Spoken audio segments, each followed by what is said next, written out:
a quick conversation for you, okay? And this is a bit of an odd conversation for 12:30 on, what day are we on? Wednesday lunchtime, okay? But a quick sort of 2-minute chat with somebody sitting next to you. I'd like you to talk about this, please. What is most important to you in your life, and why is that the case, okay?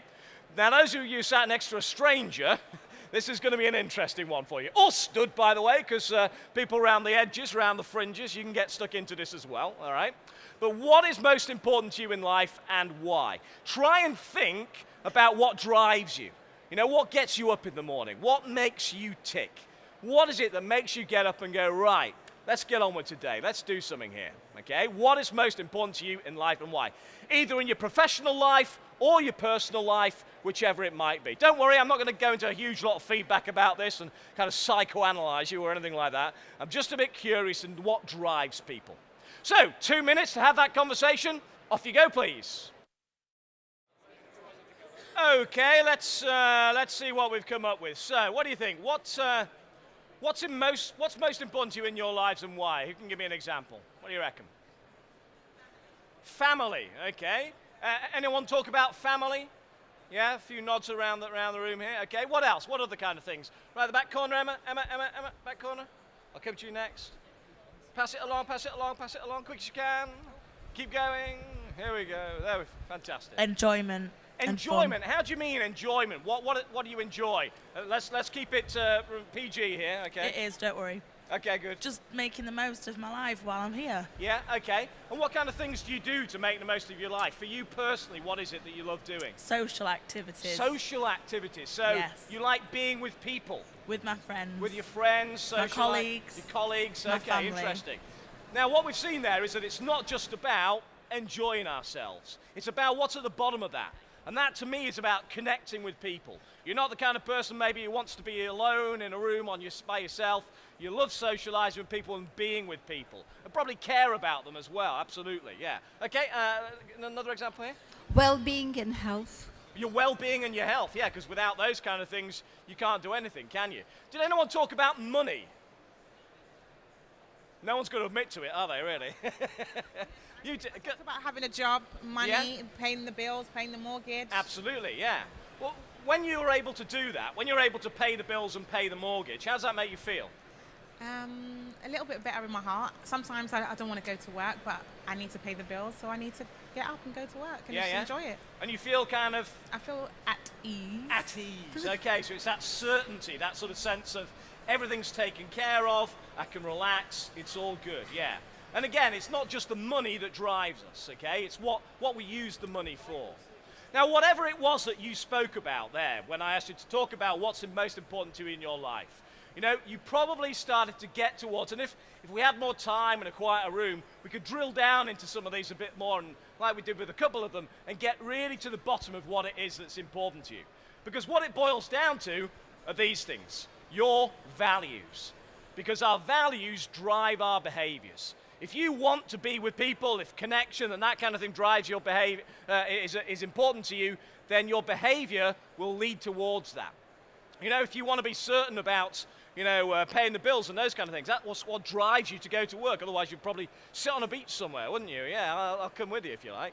You know, so our values drive our behaviors. And if we are leaders in an organization, we need to be clear on what our values are. Otherwise, our leadership is just, you know, painting by numbers. It's just joining the dots. It's just learnt behaviors. And it's not authentic. People won't believe it if it doesn't come from our values base. But most leadership training that I come across, you know, doesn't touch on this kind of thing. It doesn't make people think about what they're all about as a person. You know, what it is about health and safety that's important to them. And they don't think that at work level that it's important to show their values. And I don't mean just say, my value is this, that, or the other, but show it through their actions or their behaviors. Because that's when people believe what you're saying. And if people believe what you're saying, they're far more likely, to go back to what you said, to buy into it. You know, to go with you and go along with you as a leader. So our values are absolutely critical. And it's really important that your leaders at every level from managing director or CEO right through to first line supervisory management are clear on their personal values. And of course, some values are, more helpful in terms of health and safety. The idea of, being a people person, wanting to look after people and caring about them, obviously in terms of health and safety, that's going to be a real strong driver and a real positive value in terms of driving the right behaviors in your business.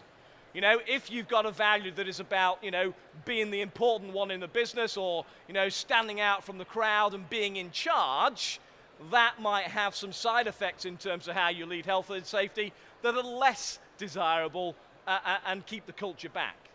So we've got to look at our values, figure out what they are, and make sure that they are helpful in driving health and safety forwards. And by the way, when I talk about leadership, I kind of alluded to it then, but whenever I talk about leadership, I'm not just talking about people at the very top of the organization, the people who sit in the boardroom. Yes, of course they're leaders, but people throughout the organization need to step up and lead. Your supervisors, your first-line managers, they can't just manage health and safety. They've got to lead it as well if you're going to achieve a world-class health and safety culture. But look, the challenge with all of this is it's easy to be values-driven when things are going well. When the line's up and running or the construction project's on time and everything's running smoothly, no one's let you down. That's easy to be value-driven at those stages. It's a lot harder when the going gets tough. It's a lot harder when things start to go wrong. And that's what we're going to look at in our next piece of theatre. You've seen a piece there where obviously there's a problem with the line. Tom's come in and said, come out, stop it, it's not safe, I don't want you getting hurt. And Helen's gone off and stopped Bill down the other line from doing the job as well, okay? This next piece of theatre is going to deal with the consequences of that previous intervention.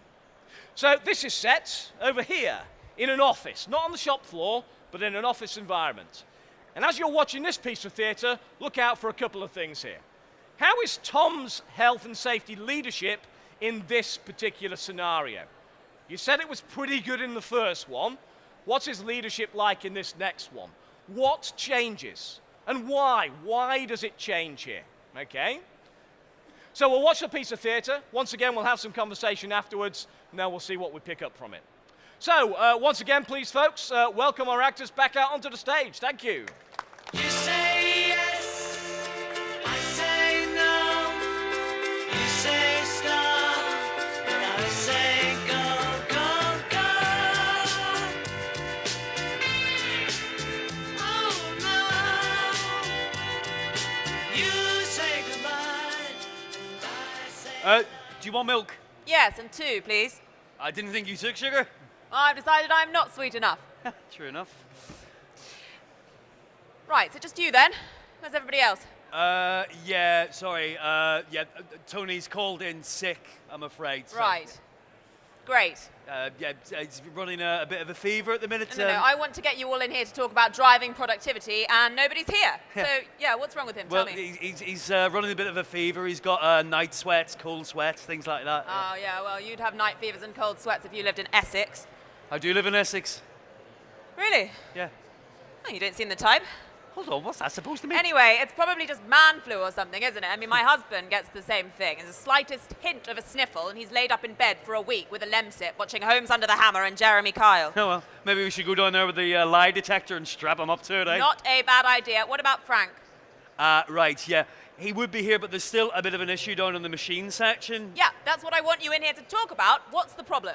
Right, well, we don't actually have a proper safe procedure for clearing the Is swarf. it Frank making a stink again? No. Is it those bloody union reps then? Because they are the bane of my life, that lot. You know, there's always something they're moaning about. I mean, they've just won a bloody pay agreement. What more do they want, you know? Have they stopped the line? No, not exactly. Right. Well, what do you mean, not exactly? Because they either have or they haven't. They haven't. Good. I have. You what? Well, you see, I had to stop the line because there's an issue, obviously, with the tooling robots and the swarf. Have you been sniffing glue? Sorry? You stopped the line? Well, For something as minor as that? no, it wasn't minor, Jan. It's dangerous. No. Tom, do you not understand that we've got deadlines to meet, we've got targets to hit? Well, yeah, but... Yeah, and you know how tight things are at the moment. How do you think it's going to go down with the board if we fall behind on production? Like a cup of cold sick, that's how. Right, yeah, Jam, but it's not safe, so there's nothing that we can really expect people to do. Yes, there is. Just be careful. Well, we're always careful, but what happens if somebody gets hurt? No. Listen, somebody's going to get seriously hurt if we don't get back in and start that line up and running right away. And by we, I mean you, and by hurt, I mean fired. Am I making myself clear? Yeah, Jan, listen. No. Tom, it's you who needs to listen. Okay, in 5 minutes, I'm going into a meeting with our biggest customer, who is currently deciding whether or not to recontract with us for the next 5 years, okay? That is 65% of all of our business in this plant. That is 450 people relying on me to seal that particular deal. Right, now what do you want me to go in there and tell them? Right, or what do you want me to tell them out here when we fall behind on production, when we don't get the contract? Okay, now we have 3 days. Tom, we have 3 days before the end of the month, by which time we need to get the product out the door and to the customer. That's 3 days, okay? Now, I'm just going to leave you alone to have a little think about how we meet that commitment to the people who pay for all of our mortgages. All right? All right, Tom. So glad we had this little chat.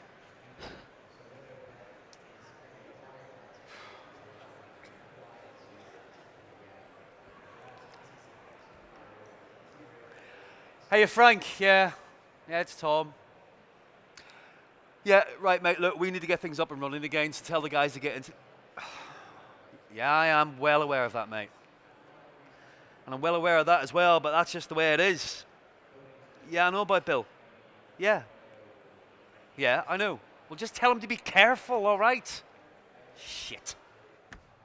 Help! I need somebody. Help! Not just anybody.